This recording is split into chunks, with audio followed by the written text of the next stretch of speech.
رات عبادت کی ہے، خوب عبادت کی جائے، گھر والوں کو بھی اس پر آمادہ کیا جائے، اور میں عرض کر رہا ہوں اگر زیادہ ہمت نہ ہو تو کم از کم صبح کی نماز جماعت کے ساتھ اور یا تھوڑی دیر پہلے اٹھ کے کچھ تہجد پڑھ لی جائیں، اور رات گناہوں سے پاک ہو۔ یعنی یہ بہت خطرے کی بات ہوتی ہے، اتنی مبارک رات اور پھر بھی اس کے گھر میں ٹی وی چل رہی اور موسیقی کی آوازیں اٹھ رہی ہیں۔ اللہ اکبر، اتنی مبارک رات میں بھی اس کے گھر اس گناہ سے پاک نہیں ہوئے۔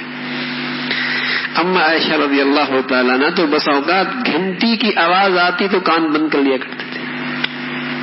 اس مبارک رات کے اندر بھی ہمارے کان موسیقی کی آواز سے نہ بچے، کتنی معرومی ہے۔ تو اور بھی بڑی نیکی نہ بھی کر سکے تو کم از کم اس رات میں گناہ تو نہ ہو۔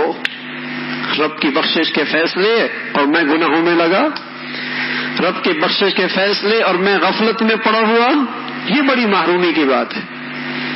سنت کے مطابق سو بھی جائیں باوضو ہو کے، ہاں اس لیے کہ جب آدمی باوضو ہو کے سوتا ہے تو جب تک یہ باوضو رہتا ہے اللہ کے فرشتے اس کھرسرانے میں بیٹھ کے اس کی بخشش کی دعا کرتے رہتے ہیں،